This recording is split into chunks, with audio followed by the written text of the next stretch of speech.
सुरुवातीलाच मालेगावमधून एक मोठी बातमी येते। नाशिकमध्ये पाथर्डी फाटा उड्डाणपुलावर एसटी बसला भीषण आग लागली आहे। आगीचं कारण कळू शकलं नाही, मात्र अग्निशमन दलाकडून आता आग आटोक्यात आणण्यात यश आलेलं आहे। ही दृश्य काही वेळापूर्वीची आहेत। आता आग आटोक्यात आली आहे, मात्र काही वेळापूर्वी एसटी बसला कशी आग लागली होती पहा। पाथर्डी फाट्यावरच्या या उड्डाणपुलावर एका बसला आग लागली होती। बसनं पेट घेतला होता। आगीचं कारण कळू शकलं नाही, मात्र अग्निशमन दलानं आता आग आटोक्यात आणल्याचं समजतंय।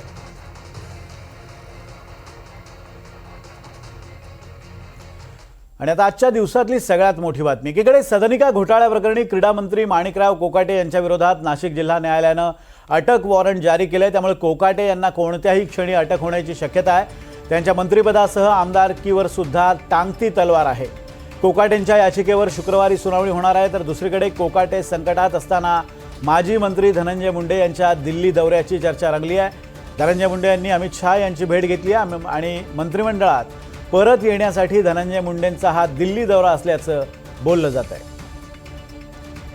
दोन महत्त्वाच्या बातम्या, एकीकडे कोकाटेंवर टांगती तलवार आहे, तर दुसरीकडे धनंजय मुंडेंनी अमित शहांची भेट घेतली आणि अमित शहांची भेट घेण्यामागे पुन्हा मंत्रिमंडळात एंट्री मिळवण्याचा धनंजय मुंडेंचा प्रयत्न असल्याचं बोललं जात आहे।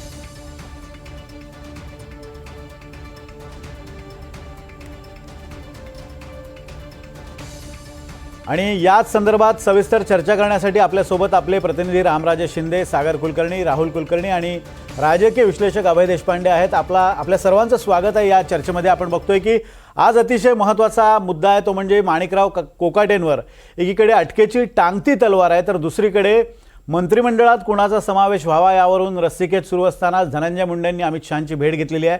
सुरुवातीला सागरकडे जाऊयात। सागर, या सगळ्या राजकीय घडामोडी पाहता नेमकी आतल्या गोटातली काय बातमी आहे?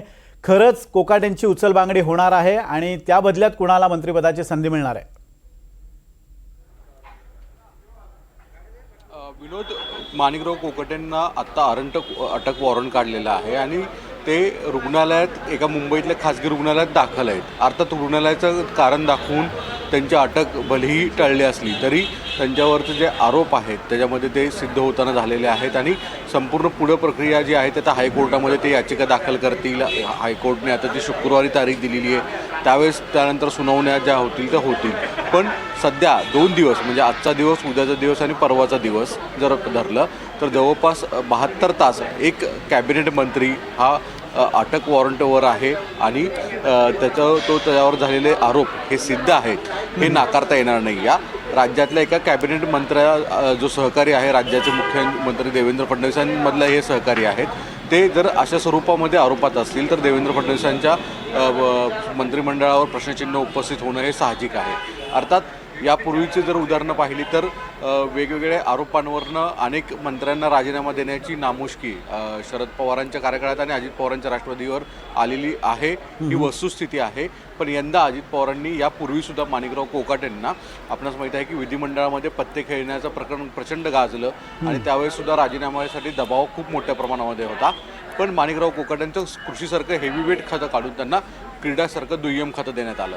तिथपर्यंत मर्यादित असलेलं हे प्रकरण आता परत एकदा चर्चेला आलेलं आहे आणि माणिकराव कोकाटेंवर कारवाई करावी अशा स्वरूपाची भूमिका भाजप आणि शिवसेना या दोन्ही मित्रपक्षांनी मांडलेली आहे। राज्यात मंत्रिमंडळाची बैठक आज झाली। या मंत्रिमंडळाच्या बैठकीनंतरनं मुख्यमंत्री देवेंद्र फडणवीस आणि उपमुख्यमंत्री एकनाथ शिंदे, अजित पवार यांची एक बैठक झाली। त्या बैठकीमध्ये सुद्धा या दोन्ही प्रमुख नेत्यांनी, मित्रपक्षांनी अजित पवारांना जर कोर्टाकडनं दिलासा मिळाला नाही तर माणिकराव कोकाटेंचा राजीनामा घ्यावा अशा स्वरूपाचा सल्ला दिल्याची माहिती उपलब्ध होती। सकाळी अजित पवार यांनी मुख्यमंत्र्यांची खास वेगळी भेट घेतली होती वर्षा या निवासस्थानी। इथे सुद्धा मुख्यमंत्र्यांचं स्पष्ट म्हणणं होतं की जर माणिकराव कोकाटे यांच्यावर कोर्टाकडून दिलासा येत नसेल तर अशा स्वरूपाचे मंत्री किंवा सहकारी आपल्या मंत्रिमंडळात असणं ही सरकारचे प्रतिनिधी प्रश्नचिन्ह उपस्थित होतं। यामुळे राजीनामा घेणं हे क्रमप्राप्त आहे।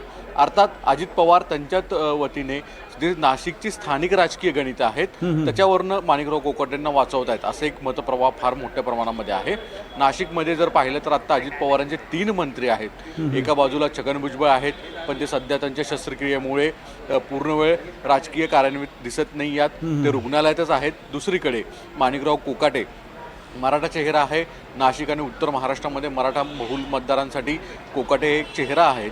तर तिसरं आहेत नरहरी झिरवळ, जे आदिवासी समाजाचं प्रतिनिधित्व करतात. नरहरी झिरवळ यांच्या मर्यादा वेगळ्या आहेत, त्यामुळे एका बाजूला धनंजय मुंडे नाही आहेत, एका बाजूला नाशिकमध्ये छगन भुजबळ नाही आहेत. अशा परिस्थितीत माणिकराव कोकाटेंना कव्हरअप करण्याचा प्रयत्न सर्वतोपरी अजित पवारांनी केलेला दिसून येतोय. पण आता कोर्टाच्याच आदेशांमुळे ज्या निर्णय होत आहेत त्यानुसार कदाचित माणिकराव कोकाटेंवर जाण्याची वेळ येईल असं सांगितलं जातं. या संदर्भातल्या घडामोडी पुढच्या काही तासांमध्ये होतील असंही सांगण्यात येतं. राज्याचे मुख्यमंत्र्यांनी स्पष्ट सांगितलेलं आहे अजित पवारांना, जर कोर्टाचा दिलासा होत नाही तर राजीनामा द्यावा लागेल. अर्थात आता अजित पवारांना त्यांच्या पक्षाचे राष्ट्रीय अध्यक्ष आहेत, त्यांच्या पक्षाच्या कोट्यामधून माणिकराव कोकाटेंना मंत्रिपद करण्यात आलेलं आहे. यामुळे थेट मुख्यमंत्री सुद्धा कोकाटेंचा राजीनामा घेऊ शकतात. पण मित्र पक्षांबरोबर जात असताना त्यांच्या पक्षाच्या वतीने ही प्रक्रिया घडली असं दाखवण्याचा प्रयत्न होणार आहे की काय, असं एक चर्चा आहे. कदाचित याबाबतच्या काही महत्त्वाच्या घडामोडी पुढच्या काही तासांमध्ये होतील असंही सांगण्यात येत आहे. अगदी सागर, या संदर्भात अधिक अपडेट्स आपल्याकडनं घ्यायचे आहेत. काही मुद्दे आहेत की ज्यामध्ये माणिकराव कोकाटेंना वाचवण्याचा काही मार्ग पक्ष नेतृत्वाकडे आहे का, या संदर्भात तुमच्याशी चर्चा करायची. मात्र आमच्यासोबत असेच राहा. आता दिल्लीतली एक घडामोड आहे, ती घडामोड आधी जाणून घेऊयात. दिल्लीत आज धनंजय मुंडेंनी एक भेट घेतली, अमित शहांची भेट घेतली आणि ही भेट सध्या चर्चेत आहे. आपल्यासोबत रामराजे शिंदे आपले प्रतिनिधी आहेत. रामराजे, आज धनंजय मुंडेंनी दिल्लीत भेट घेतली आहे अमित शहांची. या भेटी व्यतिरिक्त धनंजय मुंडे कुठे कुठे जाणार आहेत किंवा गेले होते आणि काय नेमका त्यांच्या भेटीचा अजेंडा आहे, काय माहिती मिळते?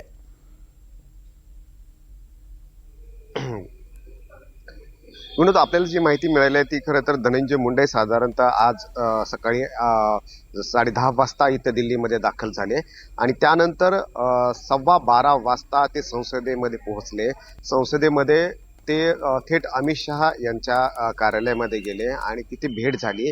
ही भेट साधारणतः 20 मिनिटाची असल्याचं आपल्याला कळालेलं आहे. त्यामुळं 12:40 ते बाहेर पडले आणि बाहेर पडल्याबरोबर काही लोकांच्या भेटीगाठी पण झाल्या धनंजय मुंडे यांच्यासोबत, काही फोटो सेशन सुद्धा झाले. तेव्हा त्यांची बॉडी लँग्वेज जी होती ती सहज होती आणि कोणताही दबाव त्यांच्यावर नाही, अशा प्रकारची बॉडी लँग्वेज होती. आणि कुठेतरी आता जे फोटो आपण पाहतो त्याच्यामध्ये त्यांची बॉडी लँग्वेज सुद्धा तीच सांगते, स्मित हास्य जे आहे त्यांच्या चेहऱ्यावर दिसतंय. आता या पाठीमागं काय कारण आहे ह्या स्मित हास्याच्या ते सुद्धा बघावं लागणार आहे. परंतु 20 मिनिटं अमित शहा यांच्यासोबत चर्चा झाली आणि नेमकं ही चर्चा कोणत्या मुद्द्याच्या संदर्भामध्ये हे जरी उघडकीस आलं नसलं तरी सुद्धा राज्यातील आताची परिस्थिती हे पाहता अंदाज लावता येऊ शकतो की नेमकं चर्चा काय झाली असावी. पुन्हा एकदा मंत्रिमंडळामध्ये एंट्री करण्याचा मार्ग मोकळा होतोय का ते सुद्धा बघावं लागणार आहे. परंतु आश्चर्य तेव्हा झालं विनोद की जेव्हा सुनील तटकरे यांनी सांगितलं की आपल्याला माहित नाही धनंजय मुंडे हे कधी आले, आपण त्याच्याबद्दल अनभिज्ञ आहोत, मला त्यांनी भेटले नाहीयेत, मला त्यांनी विचारलं नाहीये, परंतु ते आल्याचं हे तुमच्याकडूनच कळालं. त्यामुळं प्रदेशाध्यक्षांना धनंजय मुंडे हे दिल्लीमध्ये आलेत हे कसं माहित नाही का? ही फक्त गुप्त भेट होती का? अचानक आले आणि निघून गेले धनंजय मुंडे अशी भेट होती का? आणि मग थेट कॉन्व्हर्जेशन चाललेलं आहे का अमित शहा यांच्यासोबत? म्हणजे अजित पवार ते अमित शहा यांच्यासोबत थेट कॉन्व्हर्जेशन चाललेलं आहे का? मध्ये कोणालाच यामध्ये ठेवलेलं नाही का? मग ही सिक्रेसी एवढी का बाळगली गेलेली आहे? म्हणजेच की मग राज्यामधले ज्या पुढे रिप्लेसमेंट माणिकराव कोकाटे यांना रिप्लेसमेंट म्हणून धनंजय मुंडे यांच्याकडे पाहिला जाते का, या संदर्भाची ही चर्चा सुरू झालेली आहे. त्यामुळे आजचा दिवस ही 20 मिनिटाची जी बैठक आहे ती धनंजय मुंडे यांचं महाराष्ट्रातील यापुढेचं भवितव्य ठरवणार आहे. कॅबिनेटमध्ये त्यांची घर वापसी होते का हे सुद्धा स्पष्ट होणार आहे. अगदी राम, तुम्हाला सुद्धा या संदर्भात आम्हाला काही प्रश्न विचारायचे आहेत, पण आता आपण राहुल कुलकर्णी यांच्याकडे जाऊयात. राहुल, आता काही वेळापूर्वी सागरनं ज्या पद्धतीनं माहिती दिली आणि सागरनं एक मुद्दा प्रामुख्यानं मांडलाय, तो म्हणजे नाशिकमधली राजकीय समीकरणं पाहता माणिकराव कोकाटेंचं करायचं काय असा प्रश्न पक्ष नेतृत्वासमोर उभा राहिलेला आहे.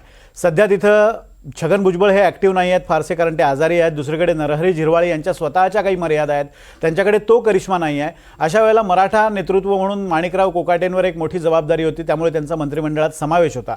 आता बदलत्या राजकीय परिस्थितीत पक्ष नेतृत्वासमोर काय पर्याय उरत आहेत, विशेषतः राष्ट्रवादीच्या पक्ष नेतृत्वासमोर? हे बघा, असं आहे की सुरुवातीला छगन भुजबळ यांना पर्याय म्हणून नवीन नेतृत्व उभा करण्याच्या दृष्टीनंच माणिकरावांचा मंत्रिमंडळामध्ये समावेश झाला होता. त्यांना अत्यंत महत्त्वाचं असं खातं मिळालंही जेव्हा धनंजय मुंडे यांच्याकडचं ते खातं गेलं तेव्हा. त्याच्यानंतर जेव्हा जेव्हा माणिकराव कोकाटेंची ऑफ रेकॉर्ड ऑन रेकॉर्ड बोलण्याची वेळ आली त्या वेळेला प्रत्येक वेळेला त्यांनी सांगितलं की अजितदादांनी माझ्यावरती खूप विश्वास दाखवलेला आहे, किमान 5 ते 6 प्रसंग असे आलेले होते की जेव्हा माणिकराव कोकाटे यांच्या संदर्भात किमान 3 तर वेळेला मुख्यमंत्र्यांनी सभागृहात माध्यमाच्या समोर बोलत असताना सुद्धा नाराजी प्रकट केली होती आणि तरीसुद्धा अगदी शेवटच्या क्षणापर्यंत त्यांचं मंत्रिपद वाचवण्याच्या दृष्टीनं प्रयत्न झाले. पण ज्या वेळेला सभागृहातला तो व्हिडिओ बाहेर आला ज्याच्यावरती आता कायदेशीर सगळे बखेडे सुरू आहेत, त्यानंतर मात्र दोघांचंही एकमत झालं की कृषी मंत्री हा आता सार्वजनिक ठिकाणी जाणार, प्रत्येक ठिकाणी त्यांना हेच प्रश्न विचारले जातील. आणि जेव्हा लातूरला छावा संघटनेने ते आंदोलन केलं त्याच्यानंतर लक्षात आलं की आता माणिकराव कोकाटे यांचं कृषी मंत्रिपद वाचवणं हे जरा अवघड आहे. कारण 2-3 गोष्टी होत्या. एकतर निवडणुका समोर आलेल्या होत्या, बऱ्याच गोष्टी होत्या, अधिवेशनात प्रश्न विचारले जाणार होते.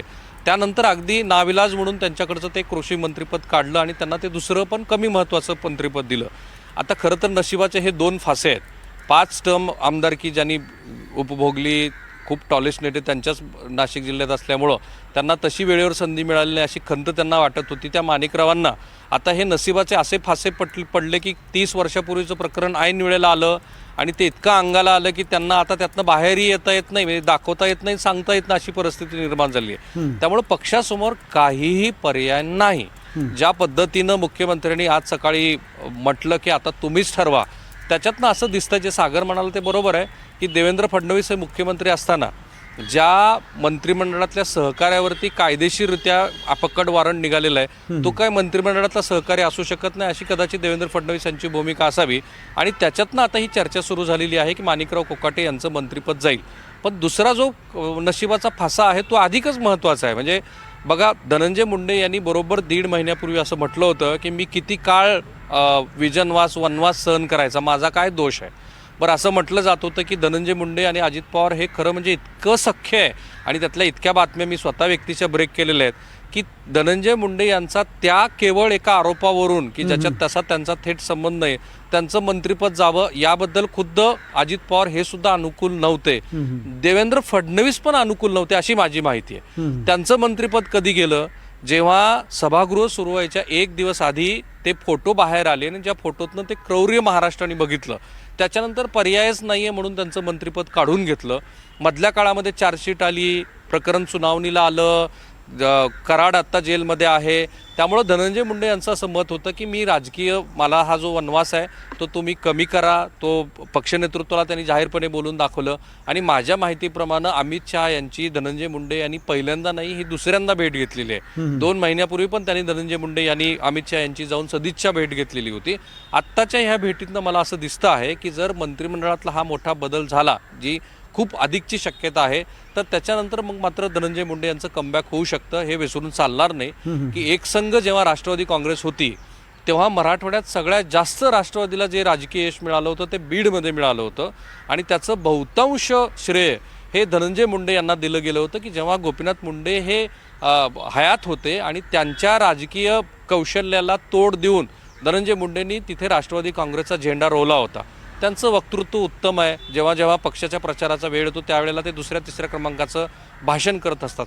या सगळ्याची गोळाबेरीज मला अशी दिसते की धनंजय मुंडे यांचं कदाचित मंत्रिमंडळामध्ये कमबॅक होईल आणि माणिकराव कोकाटे यांच्याबद्दल तर त्यांची गच्छंती जवळपास निश्चित आहे. 2-3 दिवस आणखी कदाचित कालावधी जाईल की नाही आता ते आज संध्याकाळपर्यंत स्पष्ट होईल.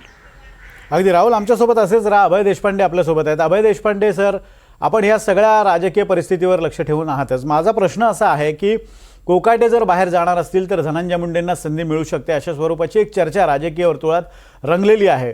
पण राजकीयदृष्ट्या दोघांवरच्या आरोपांचं स्वरूप वेगळं आहे आणि दुसरीकडे आज वाल्मिक कराडचा जामीन अर्जसुद्धा फेटाळण्यात आलेला आहे. म्हणजे ज्या कारणासाठी धनंजय मुंडेंना मंत्रिमंडळाच्या बाहेर जावं लागलं त्या कारणाचा अजूनही मोक्ष लागलेला नाही आहे. अशा वेळेला अर्धवट स्थिती असताना माणिकरावांच्या ऐवजी धनंजय मुंडेंचा समावेश मंत्रिमंडळात केला जाऊ शकतो का आणि करण्यासाठी काय ग्राउंड वापरलं जाऊ शकेल? नाही, एक निश्चित आहे की मंत्रिमंडळात पुनर्वसन व्हावं याच्यासाठी त्यांचे सातत्याने प्रयत्न सुरू आहेत. ज्या परिस्थितीमध्ये त्यांनी राजीनामा दिला होता आणि जो रोष होता त्यावेळेस बीड जिल्ह्यामधल्या लोकांवरचा, तो रोष पाहून त्यांच्याबाबत संदर्भात निर्णय घेतला गेला. आता जिल्हा परिषदेच्या निवडणुका अजून झालेल्या नाहीये, तर त्याआधी त्यांचं पुनर्वसन करायचं का नंतर करायचं हा एक प्रश्न पक्षापुढे असणार. दुसरं, माणिकराव ठाकरेंच्या बाबतीत 2 विषय आहेत. त्याच्यामध्ये विनोद असा आहे की एक कायदेशीर बाब आहे आणि दुसरी आहे नैतिकतेची. कायदेशीर बाबीप्रमाणे बघितलं तर जर आता जे सत्र न्यायालयाने दिलेली शिक्षा आहे. या शिक्षेला जर उच्च न्यायालयाने स्थगिती दिली नाही तर त्यांचा आमदारकी जाईल, त्यांना मंत्रिपदाचाही राजीनामा द्यावा लागेल. बरोबर. म्हणजे आमदारकी गेली तरी मंत्रिपदावर 6 महिने राहू शकतो माणूस, परंतु एकदा कन्व्हिक्शन झालं आणि त्याला स्टे नसेल तर मात्र त्यांची मंत्रिमंडळातून गच्छंती होईल. दुसरा झाला नैतिकतेचा मुद्दा. नैतिकतेच्या मुद्द्यावर मागच्या वेळेस त्यांनी सांगितलं की हा नैतिकतेचा मुद्दा आम्ही पाळणार नाही, कायद्याप्रमाणे करू. आता याला स्थगिती नाही जरी मिळाली तरी अशा परिस्थितीमध्ये त्यांना एकदा अभय दिलेलं आहे, एकदा त्यांचं खातं बदलून त्यांना मंत्रिमंडळात ठेवलंय, आता परत हा तिसऱ्यांदा थर्ड टाइम लकी ही बाब त्यांच्या बाबतीत लागू होते का हे बघावं लागेल, विशेषतः निवडणुका तोंडावर असताना.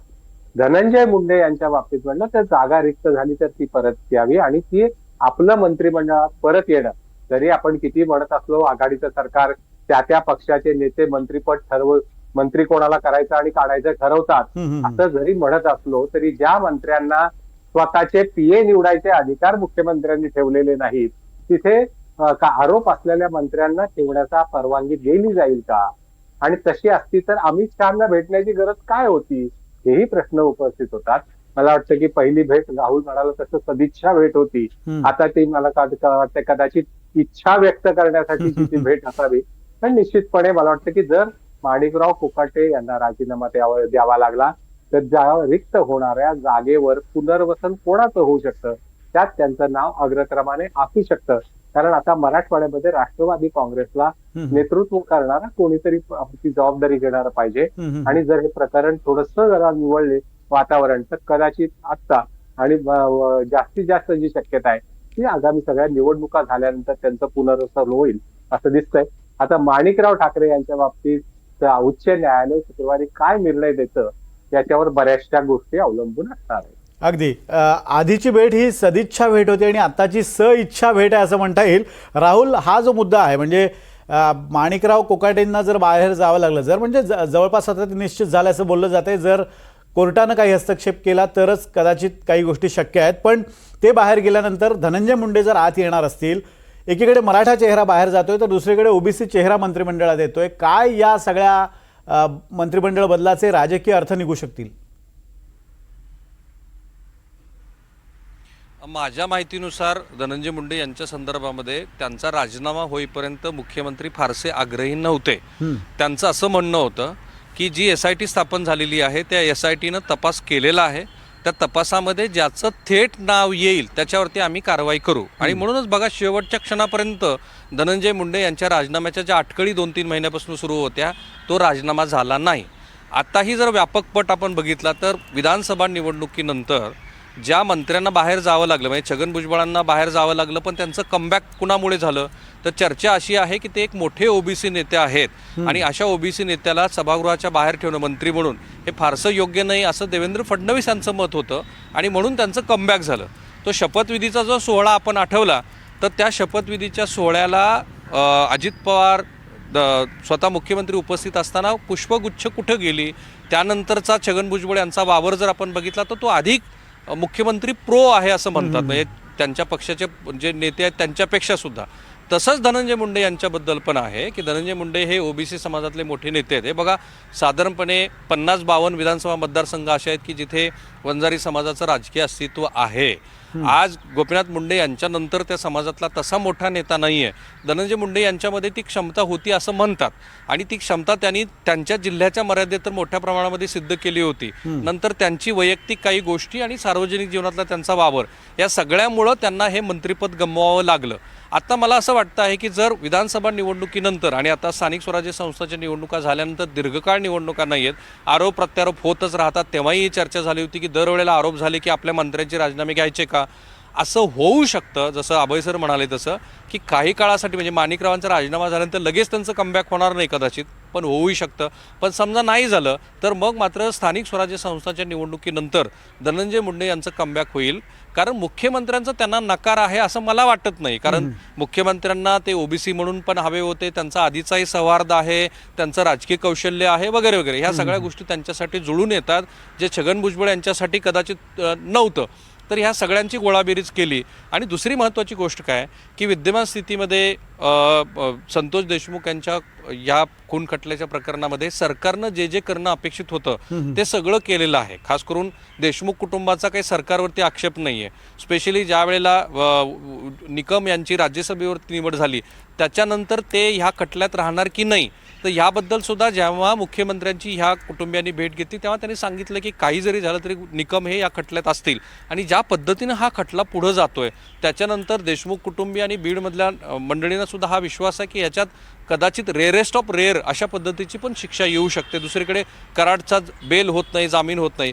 त्यामुळं एकीकडे कायदेशीर पातळीवरती देशमुख प्रकरण हे सरकारने नीट हाताळले, योग्य त्या गोष्टी केल्यात, आणि दुसरीकडं जो ओबीसी समाजातला इतर घटक आहे ज्याला असं वाटतं की ह्या प्रकरणामध्ये नाहक धनंजय मुंडे यांचा राजकीय बळी गेला, तर त्यालाही एक प्रकारे धनंजय मुंडे यांचं पुनर्वसन करून दिलासा देण्याचा प्रयत्न असेल. मी आधी म्हणालो तसं मराठवाड्यामध्ये जे काही आत्ता ह्या फळीतले नेतृत्व आहे त्याच्यामध्ये नव्या नेतृत्वाची मराठवाड्यात गरज आहे. त्याच्यात कदाचित धनंजय मुंडे यांच्या रूपानं ते अजित पवारांनी ते नेतृत्व बघितलेलं असावं. धनंजय मुंडे यांच्याबद्दल फडणवीसांनाही काही सहानुभूती असावी असं म्हणतायत. तर ह्या सगळ्याची गोळाबेरीज एका मोठ्या समाजाचा मोठा नेता पुन्हा एकदा परत आणणं अशा दृष्टीनं होऊ शकतं. आणि अजूनही हे लक्षात घ्या की संतोष देशमुख यांच्या प्रकरणामध्ये धनंजय मुंडे यांचं थेट नाव आलेलं नाही. अगदी जसं धनंजय मुंडे मंत्रिमंडळात असणं हे मुख्यमंत्र्यांसाठी सोयीचं आहे, तसंच कोकाटेंचं मंत्रिमंडळात असणं हे मुख्यमंत्र्यांसाठी गैरसोयीचं आहे. कारण मुख्यमंत्र्यांनी स्पष्टपणे असं सांगितल्याचं कळतंय की कोकाटेंचा राजीनामा घ्या आणि त्याचा निर्णय अजित पवारांवर सोपवला आहे. सागर, प्रश्न असा आहे की या सगळ्या गोष्टी केव्हा शक्य आहेत? तर माणिकराव कोकाटेंनी आता जी न्यायालयीन लढाई सुरू केलेली आहे, कदाचित शुक्रवारी त्याबद्दलचा निकाल येईल त्याच्यावर, आणि आता त्यांच्या आजारपणाच्या स्टेटसवर. सध्या दोन्ही बाबींवर काय नेमके अपडेट्स आहेत? आजारपणाचं स्टेटस काय, आणि दुसरीकडे न्यायालयीन त्यांनी जी लढाई म्हणजे अपील जे केलेलं आहे त्या संदर्भातलं, कारण तातडीच्या सुनावणीला कोर्टानं नकार दिला आहे, शुक्रवारी काय होऊ शकतं? विनोद, लीलावती या खासगी रुग्णालयामध्ये कोकाटे आत्ता सध्या ॲडमिट आहेत.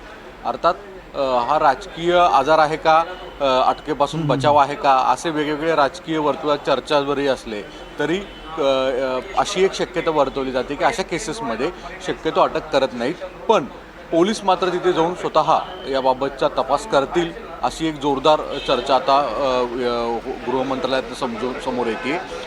कदाचित आज संध्याकाळपर्यंत किंवा उद्या पोलीस खात्याचे अधिकारी जे आहेत ते नेमके माणिकराव कोकाटे यांना ॲडमिट कशासाठी केलेलं आहे, ते तितकंसं सिरियस कारण आहे का की जे ते ॲडमिट करण्यासारखं आहे का कारण, अशा सगळ्या स्वरूपाची चौकशी केली जाईल असं सांगितलं जातं. दुसरीकडे मुळातच जो मुद्दा आहे की त्यांच्या पार्टीकडनं सूरज चव्हाण हे काही वेळापूर्वी माणिकराव कोकाटे यांना भेटायला गेलेले आहेत. त्यांच्याकडनं अधिकृतरित्या थोडा वेळात नेमकी समजेल की काय त्यांना कोणता असा अचानक आजार झाले की ज्याच्यामुळे त्यांना ॲडमिट व्हावं लागलं. आणि अर्थात ही सगळी प्रोसेस आहे आणि याच्यानंतरच थेट शुक्रवारी सुद्धा त्यांच्या वतीने वकील हायकोर्टासमोर काय नेमकी भूमिका मांडतात हे देखील पाहणं गरजेचं आहे. पण अशा परिस्थितीमध्ये जवळपास एक राज्यातल्या महायुतीचं एवढं बलाढ्य संख्याबळ आहे, अशातला एक कॅबिनेट मंत्री हा अटक वॉरंटवर फरार आहे आणि तो रुग्णालयात आहे आणि त्याच्यामुळे त्याच्यावर अटक होत नाही अशी परिस्थिती किंवा नामुष्की देवेंद्र फडणवीसांच्या सरकारवर आली आहे हे मात्र निश्चित आहे. विनोद, अगदी सागर, या संदर्भात आत्ता एक धनंजय मुंडेंनी ट्विट केलेलं आहे आणि या ट्विटमध्ये त्यांनी अमित शहांबरोबरचा फोटो ट्विट केलेला आहेच. त्याचबरोबर काही गोष्टी म्हणजे त्यांनी तीर्थस्थळाचा उल्लेख केलेला आहे, काही योजनांचा उल्लेख केलेला आहे. कदाचित त्या गोष्टी त्यांना हायलाईट करायच्या असू शकतील किंवा त्यांना काहीतरी वेगळा त्यातनं मेसेज देण्याचा प्रयत्न असू शकेल. राहुल, तुला या संदर्भातला प्रश्न आहे की हे जे ट्विट आहे या ट्विटकडे पाहिलं तर साधारणपणे त्यांची मनीषा त्यातनं जाहीर होते आहे, पण तरीसुद्धा त्यांना काहीतरी लपवायचं अशा स्वरूपाचं त्या ट्विटचं स्वरूप आहे. जोपर्यंत अंतिम कुठलाही हातात काही येत नाही तोपर्यंत कोणताही राजकीय नेता हेच करेल जे आज धनंजय मुंडेंनी केलं. सकाळी 10 वाजता ते तिथे गेले होते. मग अशी मी त्यांना फोन लावून विचारण्याचा प्रयत्न केला, नाही झाला संपर्क त्यांचा. पण ते जेव्हा ह्या चर्चा सुरू झाल्या त्याच्यानंतर आपल्या बाजूनं काय म्हणायचं आहे ते त्यांनी ह्या ट्विटच्या माध्यमातून सांगितलेलं आहे. मी जसं म्हणालो तसं की याच्या आधीची जी भेट होती ना त्याही भेटीमध्ये अमित शहांच्या बरोबर ओझरती का असेना पण ती चर्चा झाली होती की माझा काही या सगळ्या प्रकरणाशी संबंध नाही आहे तरी मला मंत्रिपदावरून जावं लागलं वगैरे, कारण त्यांचा जुना सौहार्द आहे. बघा, भारतीय जनता युवा मोर्चापासून ते भारतीय जनता पार्टीमध्ये होते. जरी मधल्या काळात त्यांनी गोपीनाथ मुंडे यांच्याबरोबरच्या मतभेदानंतर दुसऱ्या पक्षाबरोबर घरोबा केला तरीसुद्धा, किंवा देवेंद्र फडणवीस यांच्याबरोबर पण त्यांचे चांगले संबंध आहेत. या सगळ्यांची गोळाबीर करूनच आत्ताच्या ह्या सगळ्या चर्चांना सुरुवात झालेली आहे. आणि मग त्यांनी आपल्या बाजूनं जरी हे स्पष्टीकरण दिलेलं असलं तरीसुद्धा बदलत्या राजकीय स्थितीमध्ये जर खरोखरच माणिकराव कोकाटे यांचं मंत्रिपद गेलं आणि अगदी त्यांच्यावरती अटकेची वेळ आली तर प्रथम क्रमांकाचा पर्याय हाच असणार आहे. आणखीन एक महत्त्वाची गोष्ट आहे की जेव्हा छगन भुजबळ यांच्याकडे मंत्रिपद जाण्याची वेळ आली, कारण ते मंत्रिमंडळात नव्हते मधल्या काळात, त्यावेळेला छगन भुजबळांनी असं म्हटलं होतं की एका ओबीसी नेत्याचं मंत्रिपद काढून मला काही देण्यात मला काही स्वारस्य नाही वगैरे वगैरे. सो अशी पण एक राजकीय मांडणी असते की या राजकीय मांडणीमध्ये प्रत्येकजण आपापली सोय बघत असतो. आत्ताच्या स्थितीमध्ये एक बॅलेन्स जर मराठवाड्यामध्ये राष्ट्रवादी काँग्रेसला करायचा असेल, म्हणजे शरद पवार अजित पवार गटाला, तर मला असं वाटतं की धनंजय मुंडे यांच्या माध्यमातून तो केला जाईल. कारण एकच मंत्रिपद माझ्या माहितीनुसार बाबासाहेब पाटलांचं, जे लातूरच्या अहमदपूर विधानसभा मतदारसंघाचं प्रतिनिधित्व करतात, तेवढंच मंत्रिपद आता त्यांच्याकडे आहे. हे जर खाली होत असेल तर एक बॅलेन्स म्हणून धनंजय मुंडे यांचा मंत्रिमंडळात समावेश होऊ शकतो. त्याची ही पायाभरणी दिसते मला आता. अगदी ट्विटमध्ये त्यांनी जो उल्लेख केला आहे अभय सर, की प्रभू वैद्यनाथ ज्योतिर्लिंग तीर्थस्थळाचा केंद्र सरकारच्या प्रसाद योजनेत समावेश करण्याबाबत विनंती केलेली आहे. या योजनेमध्ये ज्योतिर्लिंग तीर्थस्थळाचा समावेश होईल की नाही हे सांगता येणार नाही, पण त्यांना मात्र कदाचित मंत्रिमंडळात समाविष्ट करण्याचा प्रसाद मिळू शकतो. माझा प्रश्न तुम्हाला हा आहे, अगदी थोडक्यात उत्तर अपेक्षित आहे कारण वेळ संपत चालली आहे, की जर त्यांना मंत्रिमंडळात समाविष्ट करण्याचा निर्णय झाला तर त्यांना तेच खातं, क्रीडा खातं दिलं जाईल की या व्यतिरिक्त कुठलं खातं देऊन मंत्रिमंडळाचा फेररचना मंत्रिमंडळाची केली जाईल? नाही, या निवडणुकीनंतर मंत्रिमंडळात काही मोठे फेरबदल होऊ शकतील असं दिसतंय. हा एक पहिला. ते जर आले तर निश्चितपणे त्या फेरबदलामध्ये त्यांना कुठलं खातं मिळू शकेल आता ते सांगता येणार नाही. परंतु एक निश्चित आहे, मगाशी ज्याचा राहुलने उल्लेख केला की भाजपाला असेल किंवा मुख्यमंत्र्यांना त्यांच्याबद्दलचा जो सॉफ्ट कॉर्नर आहे तो महाविकास एक आठवण म्हणून सांगतो की महाविकास आघाडीचं सरकार असताना जेव्हा करुणा मुंडे यांनी त्यांच्यावर आरोप केले तेव्हा स्वतः शरद पवार आणि सुप्रियाताई या त्यांच्यावर नाराज होत्या आणि त्यांना कदाचित मंत्रिमंडळातून जावं लागेल असं त्यावेळेस सांगितलं जात होतं. परंतु तत्कालीन विरोधी पक्षनेते जे होते देवेंद्र फडणवीस यांनी मात्र त्याबाबत आग्रही भूमिका घेतलेली नव्हती. मला वाटतं हे उदाहरण सुद्धा त्यांच्याबद्दल भाजपाचा असलेला जो सॉफ्ट कॉर्नर आहे ते दाखवण्याचं मला वाटतं पुरेसं आहे. अगदी धन्यवाद अभय सर दिलेल्या अपडेट्सबद्दल आणि केलेल्या विश्लेषणाबद्दल. राहुल आणि सागर तुमचेही धन्यवाद. आपण बघतोय की अतिशय महत्त्वाची घडामोड आहे महाराष्ट्राच्या राजकारणातली. माणिकराव कोकाटेंना कदाचित 1 ते 2 दिवसात मंत्रिपदावरून पाय उतार होऊन त्यांच्या आमदारकीवर सुद्धा प्रश्नचिन्ह उपस्थित आहे. त्यामुळे त्याबद्दल सुद्धा काय होणार याकडे लक्ष असेलच. पण धनंजय मुंडेंचा मंत्रिमंडळात समावेश होणार का, आणि होणार असेल तर कोणत्या मंत्रिपदाच्या रूपानं त्यांचा मंत्रिमंडळात समावेश होणार याबद्दल सुद्धा उत्सुकता आहे. एक छोटासा ब्रेक, लगेच परत येतोय. बघत रहा NDTV मराठी.